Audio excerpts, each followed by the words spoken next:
Welcome to the Peace Palace. My name is Naveed Akhtar and I will be your host today. On behalf of the Peace Palace, the Carnegie Foundation, the Elijah Interfaith Foundation and the speakers here today, it's my honour to welcome all of you to this press conference. And I extend a very warm welcome to the ambassadors of the Vatican, India and Egypt, and of course the members of the press. Let me begin with some practical points. The press conference will take around 20 minutes. It will consist of the 3 short speeches, and we will also show a few brief videos. All materials will be available after the press conference in a folder provided. I also request that you hold any questions until the end of the press conference. Please allow me to introduce you the first speaker, the Director of the Peace Palace, Eric de Baets. A warm welcome to the Peace Palace indeed. There's only one Peace Palace in the world, and the Carnegie Foundation was entrusted to manage it and provide peace through law by supporting the courts that rule in the Peace Palace. As Carnegie Foundation, we are part of the Carnegie family of institutions that promote the legacy of Andrew Carnegie to bring peace around the world. And we've just hosted the Carnegie Peace Building Conversations on various topics that are related to conflicts. And for instance, that's about material resources, scarcity and conflicts about material resources. That's just one. Various conversations have taken place on different topics. And it's important that also the issue of religion is addressed, because it's perceived as something that is, can be divisive, but the sources of religion are, I'm sorry. We feel it's important here at the Peace Palace to bring the religions together, the highest spiritual leaders, to bring them together to promote a peaceful message of friendship across religions. We are very fortunate that we find ourselves indeed in the presence of the Nuncio of the Vatican, but also of the partners here, Dr. Rabbi Alon Goshen-Goldstein from the Elijah Interfaith Institute. We feel that we have the partnerships with this interfaith board to invite the highest spiritual leaders and give a message of peace around the world. This fits very well with the mission of the Peace Palace, and we are now announcing this initiative that should take place in June 2020, because we have received partners and support to elaborate on this initiative. And it will be a huge undertaking, but together with the partners, we can make this happen. We're now going to hear from the Director of the Elijah Interfaith Institute, Dr. Alon Goshen-Goldstein. Thank you, friends, for coming. I feel this is a friendly audience, so I can be not only doctor, but also rabbi, so I can also give you a little sermon. I'm coming from Jerusalem. I just flew in last night. We're celebrating the festival of Sukkot. Sukkot in the Bible is a time where the prophet Zechariah prophesies that all nations come together. They come to Jerusalem, but Jerusalem is a symbol. It's a symbol of a certain spiritual vision that all share. So it's a time of universal understanding. And as I had to sort of make sense of my coming on this feast, I said, when one of my friends suggested, what a wonderful time to come. You're coming from a place of spiritual vision, and you're working to announce a global, universal, coming together, a message of all religions. And sometimes you need the right eyes to see. And the right eyes to see are the eyes that see providence in the working. And when you see providence in the working, you learn to say thank you. And that's what's happening during this festival of Sukkot. We're given a sense of gratitude. And sitting here, I am filled with gratitude. I'm filled with gratitude for the fact that about 3 years ago, I got out of the blue an email from Mark, who's to my right, who said, I've been trying for a long time to realize a vision of bringing the world's religious leaders together in a message, and no one wants to talk to me. Can you help? I said, I'll help you, you help me. And I've helped him, and he's helped me, but that's because God has helped both of us. And that launched just over a year ago, almost a year and a half ago actually by now, this amazing campaign that had a reach of over 100 million people globally, of the world's religious leaders making a message to believers and to non-believers, which we were then able to distill in dialogue with them into a message of friendship. And that was hard.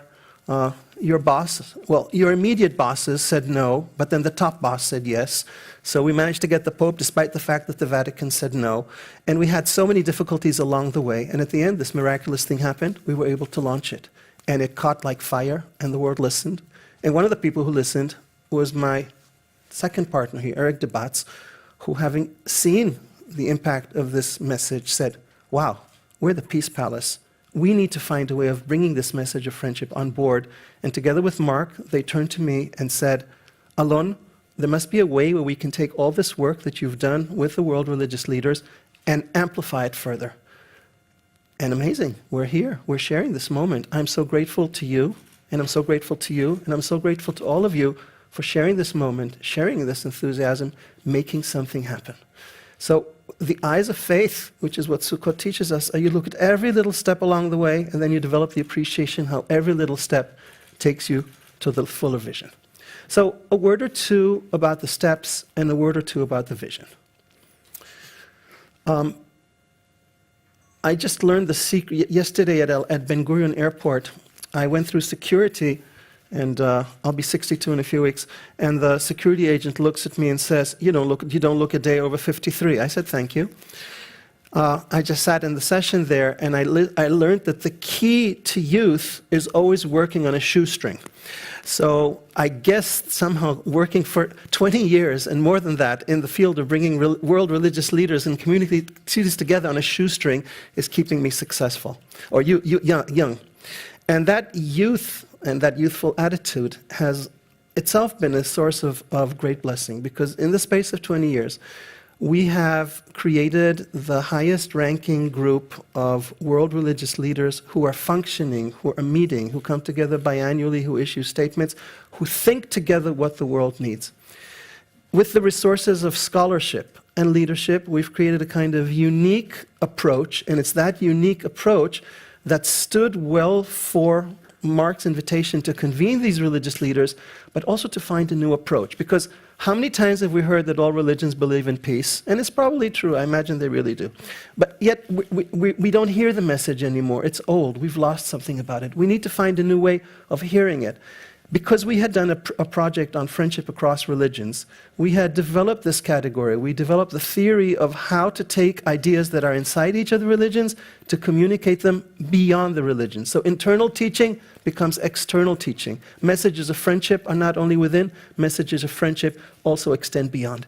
And through this theological, historical, critical work, our religious leaders were equipped to serve as the foundation for this project. So we had this group of about 60 world-class religious leaders already on board. We were able then to add a few who had not been previously in our network. We had finally the Pope join the initiative, and as a consequence of all that, suddenly there was this huge message that took its own particularity, novelty, a call to friendship. And I think what struck the world, and no offense to you, Mark, is not only your good PR work, it's also the crispness of a new message. And I think, Eric, you've appreciated correctly that message is not over. More people can, and God willing, more people will hear a message of friendship. Now, let me explain to you what it is that I think appeals when we speak of friendship that's different just from peace. First of all, friendship touches something very deep in all of us. Who would we be without friends? All of us, we need friends. It's fundamental to our existence, right? You know how good it is your life became since we became friends, right? So we need friendship as something fundamental to our being. And when you think about the fact we can be friends with the other, what does it do? Well, it goes to the heart of the obstacles. And the obstacles are fear, hatred, and those things that sometimes make it unsafe to walk down the street. Yesterday I was sitting on the train. Forgive me, no stereotyping. A Muslim man looking across the way next to me. My wife said, cover your kippah, don't be visible, you're going through Belgium. I said, I am who I am. What's the first thing I did when I saw that man? I gave him a big smile. What do you think I got back? A big smile. It's sometimes as simple as that. You begin with a smile, you begin with a connection, you begin with a forging of a relationship. But people are afraid to make friends. I make a living out of it, or don't make a living out of it. So when you approach the other with an attitude of friendship, you're changing the tenor of being, you're changing the quality of life. So what we're seeking to do is to create a new body of teaching that comes from within the religions that jointly, and I think this is a great advance for religion as such, because we've been doing this for over 15 years with the Elijah Board of World Religious Leaders. But it's not so common. Usually Christians teach Christians, and Muslims teach Muslims, and Jews teach Jews. Maybe the Dalai Lama teaches everyone. Okay, but to have all the different religions together, teach everyone together, and to jointly give a message. We as religious leaders are giving you a new teaching, a simple teaching, but sometimes profundity lies in simplicity. The simplicity, make friends. What does it mean, make friends? Let me break down some of what that means. Friends means get to know one another. You can't have friends if there's ignorance. Friends mean care for one another, support each other. Friends mean pray for each other. Okay, so carry each other, not just when you're at some interfaith gathering, but when you're in your own situation, pray for the other. Friends means be open to being inspired by one another. Friends mean work towards common visions. Friends mean consider not only your communities, but the earth, our common home. Consider that also part of your friendship. And more, I know eventually there will be a time limit. So you take these and other components, and you bring them together, and then friendship becomes a way of living. So our plan is as follows. With the help of ambassadors, our networks, university partners, like the VU that's here represented, we will be convening consultations of scholars, thinkers across the world.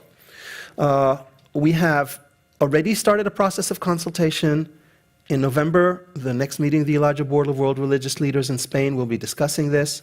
We've designated up to 16 cities globally as consultative cities who will be working for this and talking with religious leaders worldwide.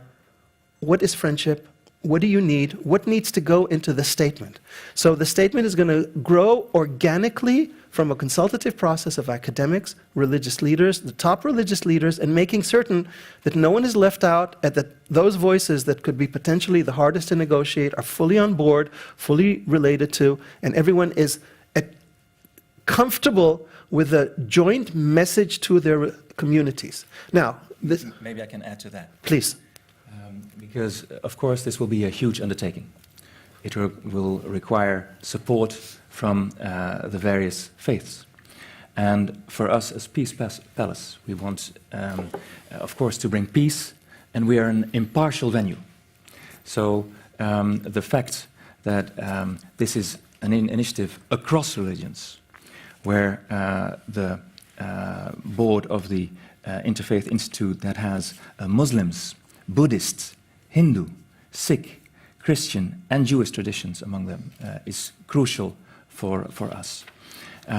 So to have these communities on board and feel that they are reflected in a declaration of friendship is crucial. So I'm very grateful that here in The Hague, the International City of Peace and Justice, with the ambassadors that we liaise with at the Peace Palace, we found a positive resonance with the ambassador of India, who is, of course, happy to bring us in touch with the faiths in India. I'm very grateful that the ambassador of Egypt also is prepared to liaise with, for instance, the Al-Azhar University in Egypt. We are very grateful that the Vatican has let us know that the Vatican is sympathetic to this initiative and that a high official shall be designated to work with us on a declaration of friendship. So we hope that by a manifest of friendship, by being here together, by a declaration that we will develop interactively with the spiritual leaders and their communities, we can bring a very positive signal to the world. And therefore, I was delighted when we had this idea to be in touch with the filmmaker Mark Wood, indeed, because it was his film that made us realize that this actually was possible. It was not only thinkable, but it was also possible. And I need to add something to what you said, because Eric has been concerned all along.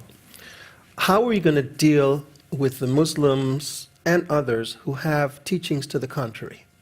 In other words, it's very nice to declare friendship, but someone is giving someone else some very poisonous food in the name of food, right?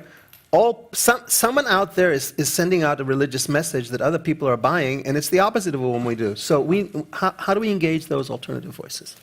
Technically, this is called theology of religions. In other words, how does a religion view other religions, and how do we lift up voices in those traditions that enhance rather than forbid friendship? So when you say that it's a challenging job, it's a challenging job for all these leaders to come together and issue a teaching on religion when in fact they have to vote for one kind of religion and not another. They have to uphold voices of plurality and tolerance against other voices in their traditions. And therefore, the importance of the representativity and the importance of working with high-ranking religious leaders is that if we all come together across this religious diversity to give this message of friendship, we're not only saying, get together once a week for a cup of tea. We're saying really, we validate the other. Give value and positive meaning to the other faith. And therefore, it's actually, this project is going to be a big leap in world interfaith relations. And for it to be a leap, we require 3 conditions. The one is the well thought out message that we'll be working through this consultative process. The second is the endorsement of leaders. And by leaders, I mean, first and foremost, a group of highly prominent religious leaders who will be convening in this building in around June 2020, but also outreach to thousands and tens of thousands of world religious leaders through a campaign that Mark will tell you about in a second that is designed to reach out to world religious leaders worldwide. So that when we're reaching to these 16 cities, they're just the foundation, but we actually would like to get hundreds of thousands of religious leaders globally to join a movement of friendship, and that's going to start creating a force in society. That force will help serve as a counterforce to those voices that need to be contained, neutralized, and brought into the dialogue. And the third component, all of you have seen declarations, all of you have seen statements, all of you know what a wonderful place the Occupy and the garbage can 10 minutes after the declaration has been made, right? I see how many people are smiling now. For it to be effective, there has to be follow-up. Follow-up is education and relationship building. There's no point in doing, as good as a statement is, as good as the thinking is, as good as the big names are, if it doesn't get disseminated into the communities, it doesn't have a long life. It doesn't have an afterlife. So the plan is to use this initiative to reach into communities, and in those communities to actually implement a plan of education, friendship building, and deepening the tenor of relationships so that friendship becomes the way of those communities. Now, even if I don't count the time that Eric spoke at my expense, I think I should end. I was told that I had to say something positive at the end, so I usually don't read, but I will read you one sentence so that it gives a positive message, and I'll just take this one sentence. Spreading friendship holds the promise of deepening mutual insight and wisdom and generating love, justice, joy, and peace. Thank you. Thank you so much. Finally, I'd like to introduce you to Mr. Mark Word from Havas Lems and Let'sHeal.org. He was a recent winner of the Golden United Nations RFBF Peace Medal in Korea and for his work on the Make Friends initiative. And according to AdAge, he's one of the world's 50 most creative people in the world today. So over to Mark. Thank you, Navid.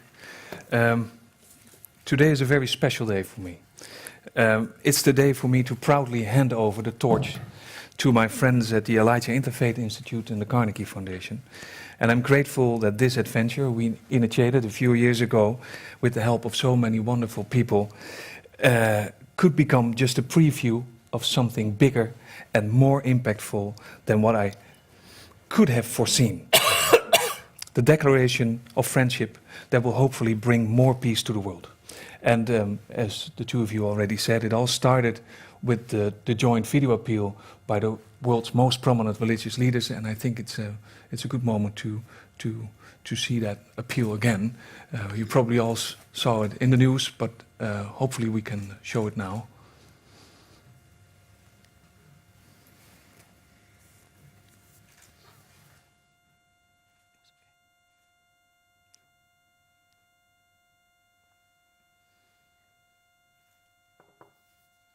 We are called as we like to say, to look into one another's eyes in order to see more deeply and in order to recognize the beauty of God in every living human being.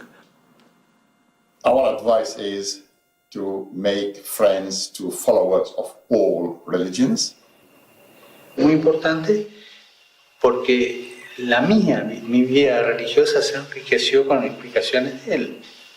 Se enriqueció muchísimo, ¿no? Y supongo que también algunas mías, ¿no? Bueno.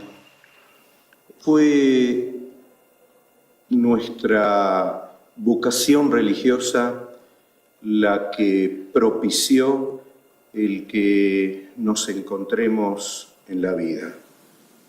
No matter from which side of the mountain you are climbing, we should be helping each other so that we can all get to the same place. So there is need for people to make friends. وألا نبحث عن أوجه الخلافات التي تختص بكل طائفة عن الأخرى. Personal contact, personal friendship. Then we can exchange deeper level of experience. Honor other religions like you do your own. We need to get together and know one another, just to discover and explore those commonalities. That starts a process where prejudices go away, where new insights are born, and where basically hope is born. It's not complicated.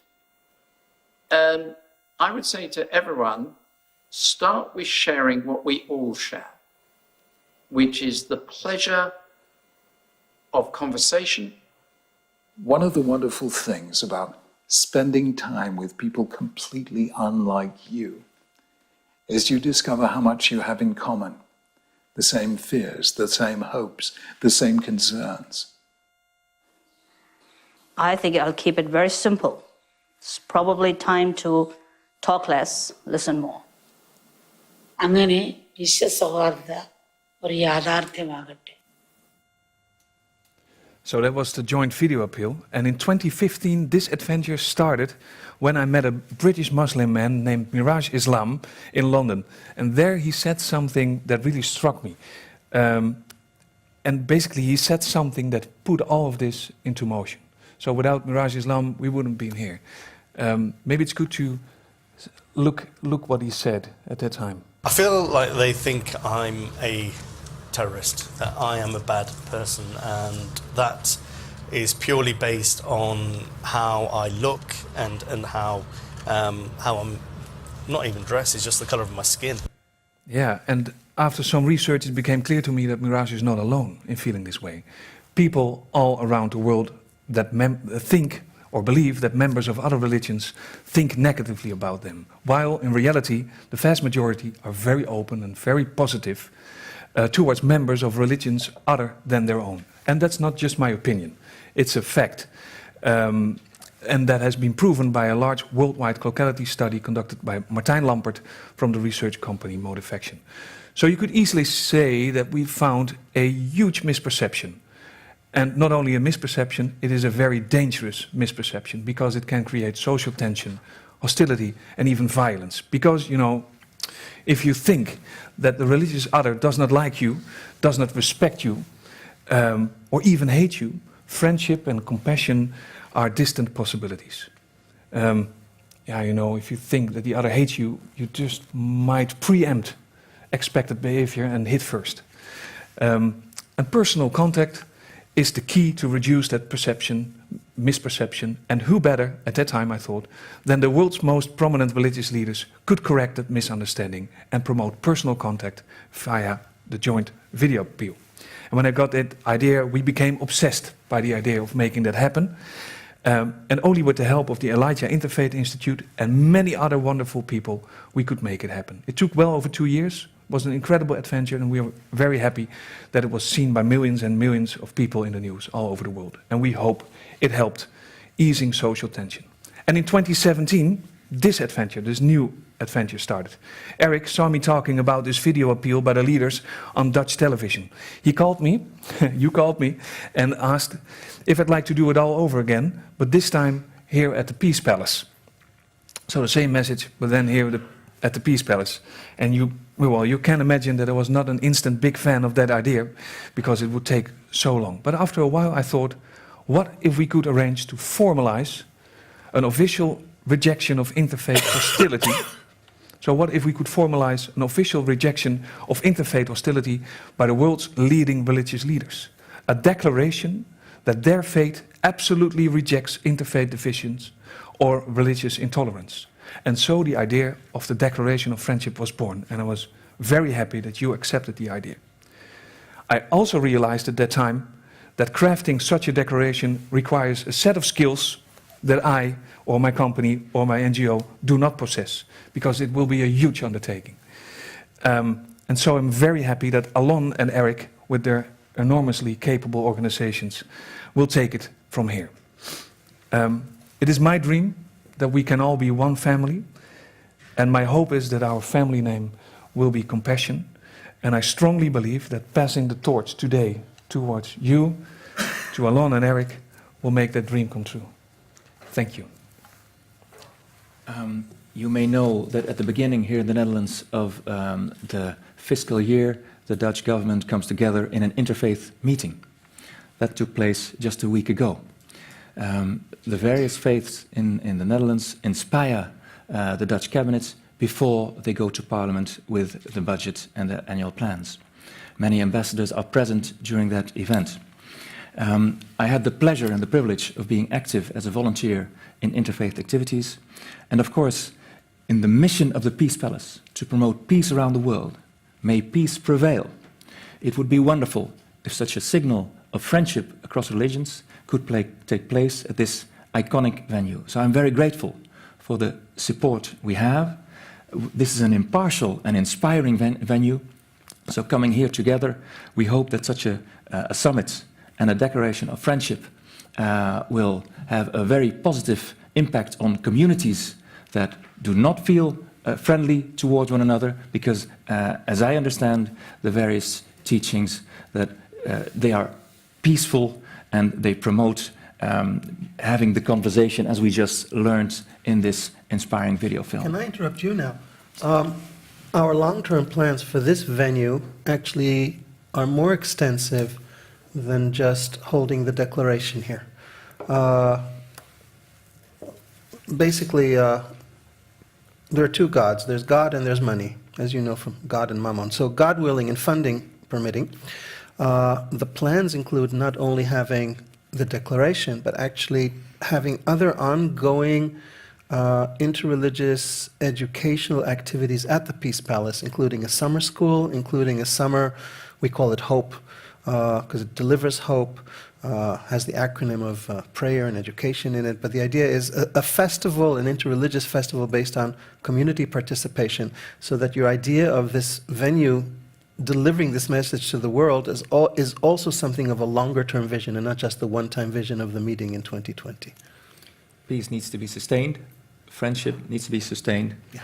And we have all kinds of activities taking place at the Peace Palace, and the activities at the core needs to of course always be facilitated, peace through law, and we hope that having the summit at this unique place with the support we already received, this huge undertaking can take place, and we hope that June 2020 we will have the coming together with a declaration that is prepared by designated officials of the various spiritual leaders, so there will be support, and with the cooperation with Mark, we know that the impact in terms of communication can be large, and that is of course what we hope to do in this venue that is a unique place for the world, an impartial place where all come together in friendship. If we can convey that message, if the leaders, it's not about us here, it's about the spiritual leaders, can convey that message, that would be a grand signal for the world. Thank and you. I hope we Thank can you so much. realize that. Excellent. Thank you, everybody. Do we have time for questions? We are over. We can take a few questions if there are any questions. Just one question, the summer school will take place next year already or only in 20?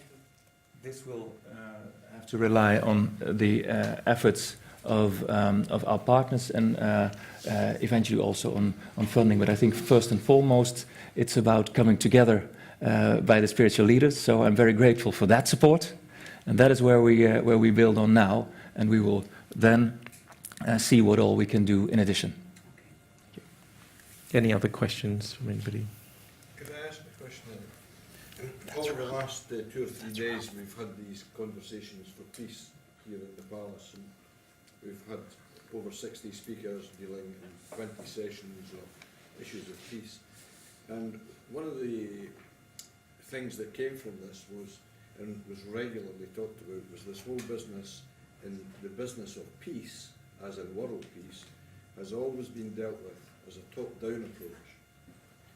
And one of the messages coming through was what we need to have is an upwards approach and coming from the bottom up as opposed from the top down.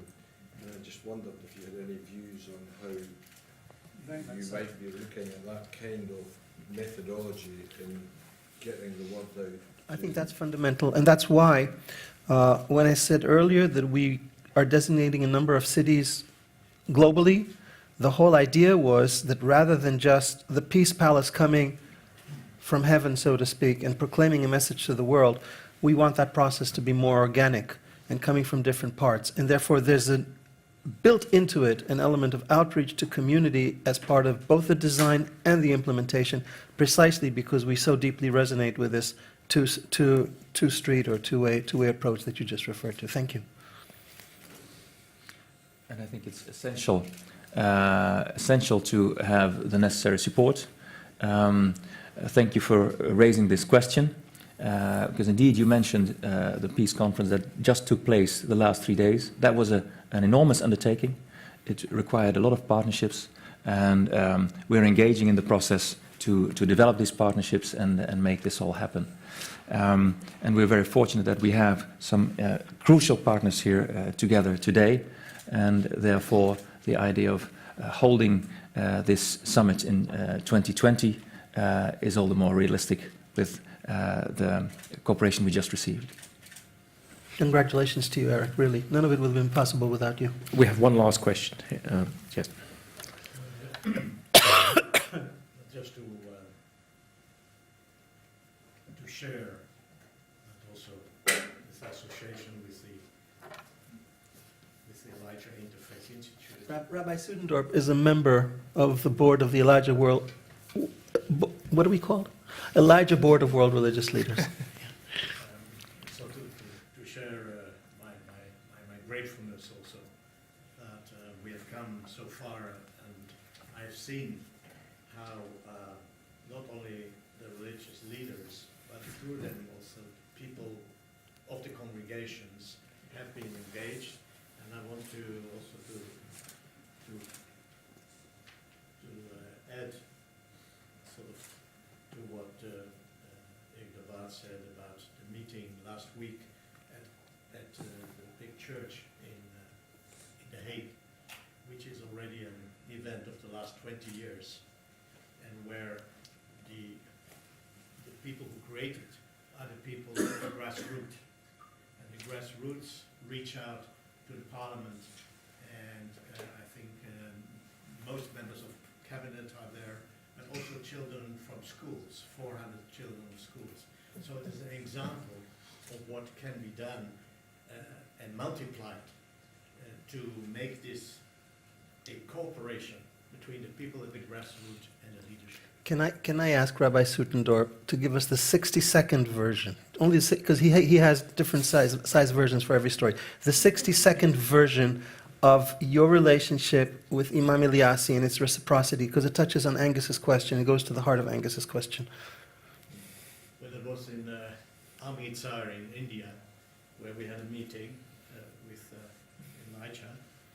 And the moment I come in, I don't have time to put the suitcases. A man comes to me and says, "Will you meet my teacher, Imam, the Imam of India?" And we meet each other, and he tells me immediately that he just had been to Jerusalem and he's convinced that the world of Islam, the world of Judaism can make peace. And with a moment, there is the chief rabbi of England who comes and I introduced him and he becomes my brother. He is my brother. From this time onwards, we are in a relationship that extends, it is an expression of what Allah is speaking about. And it happened in an instant, but it is deepened. But so the 90-second version includes the fact that Rabbi Sutendorp was taken by the president of the All India Organization of Imams to the madrasa to meet Muslim school children in Delhi. It was the first time they had seen a Jew, and the 180-second version includes the graphic descriptions of how they were afraid and how they overcame their fear. Okay, and the flip side was that Imam Ilyasi came and spoke at your synagogue here and met your community. So the point is that these personal relations between leaders translate to communities down to the level of youth, down to the level of children, and they create ultimately this, not just next generation, but also this two-way movement. 10 seconds. The children who looked at me coming in India were closed with a kind, and I felt a kind of hatred, not against me, but something I represented. And when I told them that I was born in the war and saved, that my name is Shalom, peace, and taught them a song about peace, within not even a minute, the eyes opened and there was a singing.